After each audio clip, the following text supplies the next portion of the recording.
हमारे पास प्राय होम्योपैथ में जो पेशेंट आते हैं प्राय हर जगह से रिटर्न होके जाते हैं। जब पेशेंट क्विक रिस्पांस चाहता है इसलिए डॉक्टर लोग प्राय कई 3-4 दवाई मिक्स करके देते हैं। कथनानुसार डॉक्टर हेमन साहब के कथनानुसार तो 1 मेडिसिन एट ए टाइम। एलोपैथ की दवाएँ बहुत खाएँ। अब वो ये चाहें कि हमारी दवा से उनको तुरंत आराम हो, कैसे हो? आज मेरे साथ होम्योपैथी के वरिष्ठ चिकित्सक डॉक्टर वेद प्रकाश पांडे जी हैं और आपने होम्योपैथिक स्वतंत्रता संग्राम से लेकर के बहुत कुछ देखा है और इनका एक बहुत विशद अनुभव है। तो मैं डॉक्टर साहब का सबसे पहले स्वागत करता हूं। डॉक्टर साहब, मैं आपसे यह जानना चाहूँगा कि आपने जब होम्योपैथी में प्रवेश लिया था तो उस समय आपकी क्या मनः स्थिति थी, आप क्या सोच के प्रवेश लिए थे, और कोर्स पूरा करते करते जब होम्योपैथी को सरकार ने मान्यता दे दिया तो आपको कितना सुखद लगा? डॉक्टर वेद प्रकाश पांडे जी, आपको बहुत बहुत धन्यवाद कि आपने मेरे बारे में ऐसा सोचा कि मैं कुछ आपको बताऊं। तो डॉक्टर साहब, ऐसा है कि मैंने 1973 जी मैंने जब हाई स्कूल पास किया तो 72 में पास किया, 73 में मुझको एडमिशन इसमें मिल गया और मैं BLD मेडिकल कॉलेज यहाँ बजरंगलाल डालमिया आजमगढ़ से मैंने लिया था। उस समय मतलब बिना किसी बिना किसी टेस्ट वगैरह के एडमिशन हो जाया था। मैं गया, मेरे फूफा जी थे, उन्होंने मेरा एडमिशन करवा दिया था। थोड़ी सी परिस्थिति हमारे घर की बहुत अच्छी नहीं थी। उसके बाद 73-74 में पढ़ा, उसके बाद मेरी पढ़ाई छूट गई, करीब 3-4 साल छूट गई। उसके बाद फिर यहाँ स्वतंत्रता संग्राम हो गया इसका, होम्योपैथ वालों का।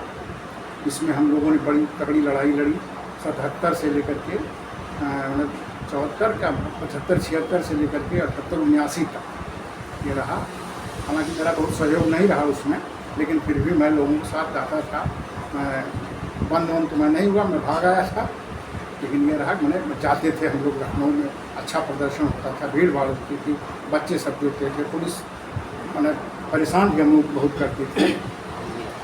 उसके बाद फिर जब BHMS की मान्यता मिल गई तो फिर मैं वहाँ से ट्रांसफ़र करा के फैजाबाद चला गया डॉक्टर DKH में, और यहाँ से मेरा फाइनल 82-83 में मैं पास आउट हुआ। हाँ डॉक्टर साहब, आपने बड़ा अच्छा बताया। तो अब मैं आपसे ये जानना चाहूँगा कि ये होम्योपैथिक जो उच्च पोटेंसियाँ हैं जैसे 1000, 1M, CM, इनमें लेबोरेटरी स्तर पर, वैज्ञानिक स्तर पर इसकी कोई एनालिसिस नहीं अभी तक संभव है, और इस नाते लोग होम्योपैथी को अवैज्ञानिक, नॉन साइंटिफिक सिस्टम कहते हैं, और हमारे कुछ चिकित्सक बंधु इस नॉन साइंटिफिक शब्द से हतोत्साहित होते हैं। तो इस संबंध में आपका क्या कहना है? सर, बहुत अच्छा प्रश्न है आपका।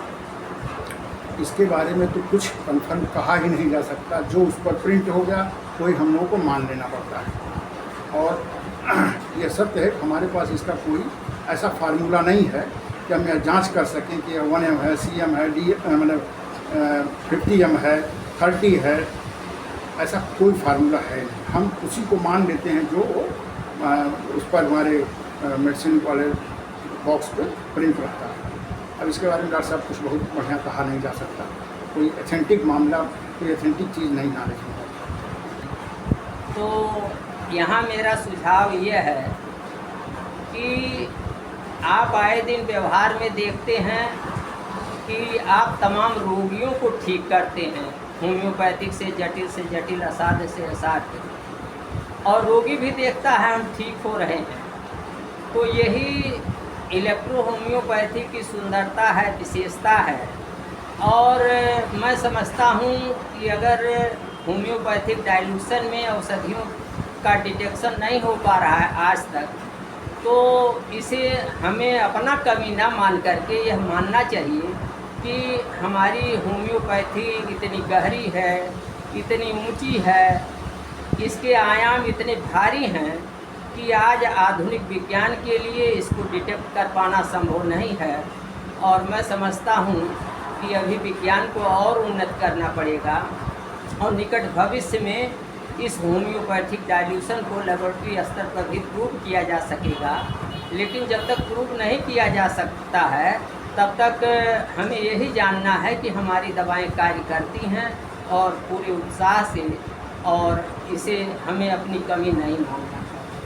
आगे हम डॉक्टर साहब से यह पूछेंगे कि जनसामान्य में एक बात प्रचलित है कि होम्योपैथिक औषधियाँ बहुत धीरे धीरे काम करती हैं, तो डॉक्टर साहब इस संबंध में आपकी क्या राय है?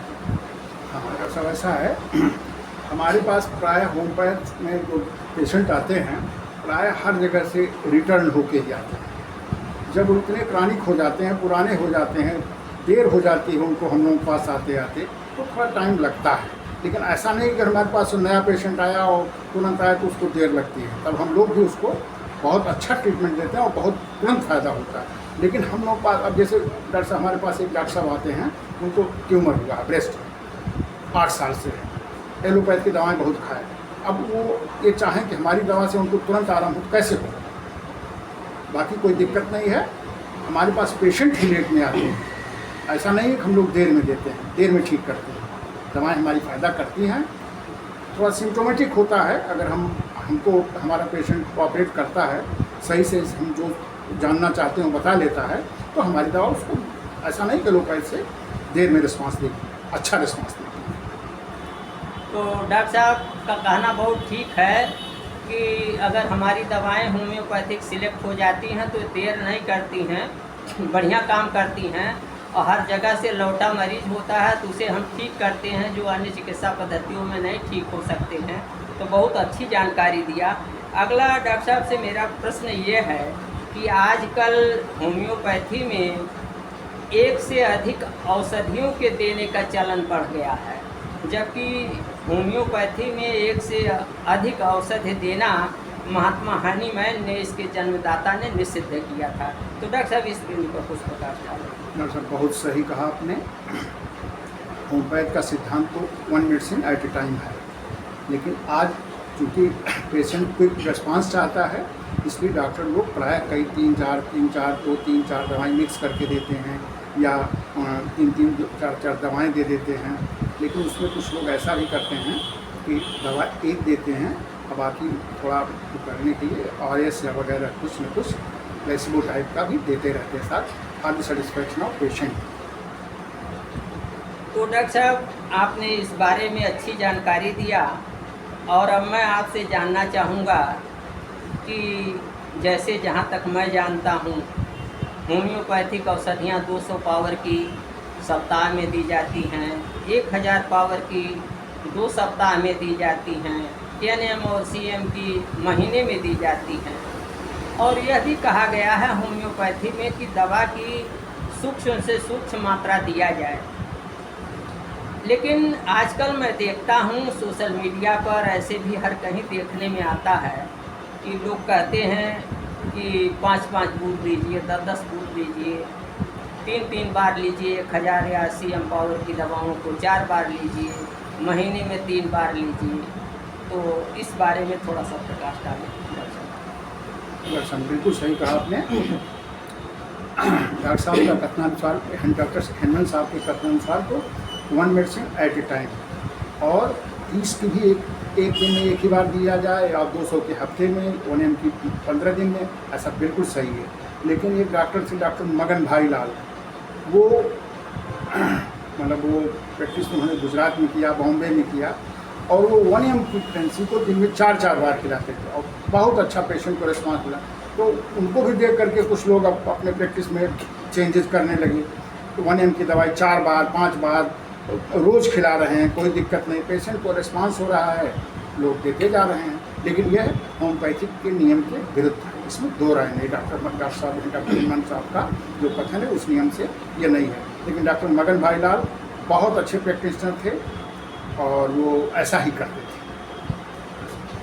हाँ डॉक्टर साहब, अब मैं आपसे यह जानना चाहूँगा कि आजकल होम्योपैथिक दवाओं का एलोपैथीकरण हो गया है, लोग नकल कर रहे हैं। और होम्योपैथिक मार्केट जो है वो पेटेंट प्रोडक्ट्स से अटा पड़ा है, अटा पटा पड़ा है। और ये जो पेटेंट प्रोडक्ट्स हैं इसमें एक के साथ कई कई दवाएं बनाई गई हैं जो निश्चित रूप से होम्योपैथिक सिद्धांतों के बिल्कुल प्रतिकूल हैं। यह बात अलग की है कि पेटेंट प्रोडक्ट से लाभ होता है, कुछ को लाभ हो भी सकता है। तो इस पेटेंट प्रोडक्ट के बारे में डॉक्टर साहब को क्या कहना है और आप कहाँ तक पेटेंट प्रोडक्ट्स का इस्तेमाल करते हैं, उसमें आपको कहाँ तक सफलता मिलती है? डॉक्टर साहब बहुत बढ़िया आपका प्रश्न है।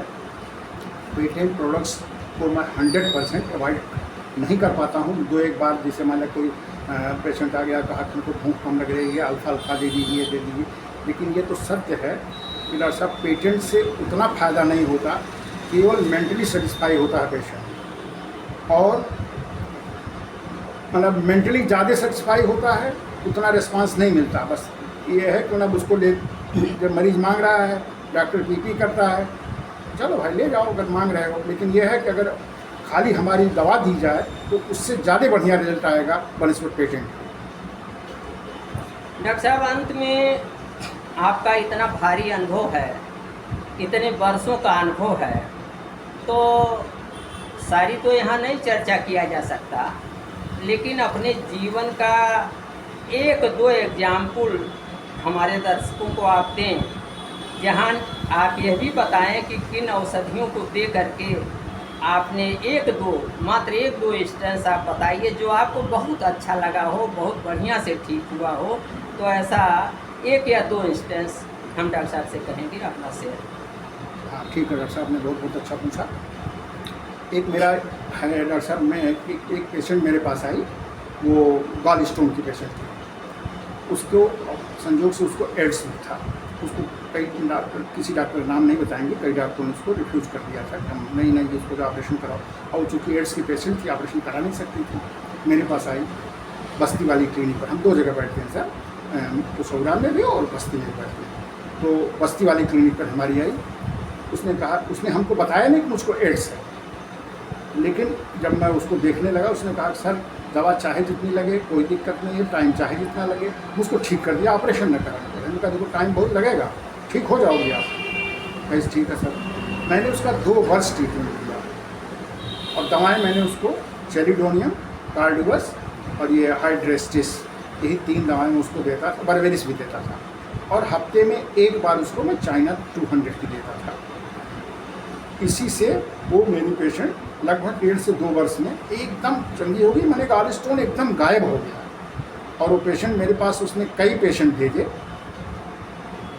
ये रहा मेरा मुझको ये बहुत अच्छा लगा कि लोग कहते हैं कि होम्योपैथी ये नहीं जाता, लेकिन हम गॉल स्टोन भी ट्रीट कर सकते हैं अगर वो पेशेंट समय दे। तो डॉक्टर साहब ने बहुत अच्छी जानकारी दिया और होम्योपैथी में ओवरऑल व्यू आप लोगों को आज मिला, और इस जानकारी देने के लिए पांडे जी को बहुत बहुत धन्यवाद। मैं डॉक्टर प्रेम नारायण, नमस्कार। डॉक्टर साहब नमस्कार। नमस्कार।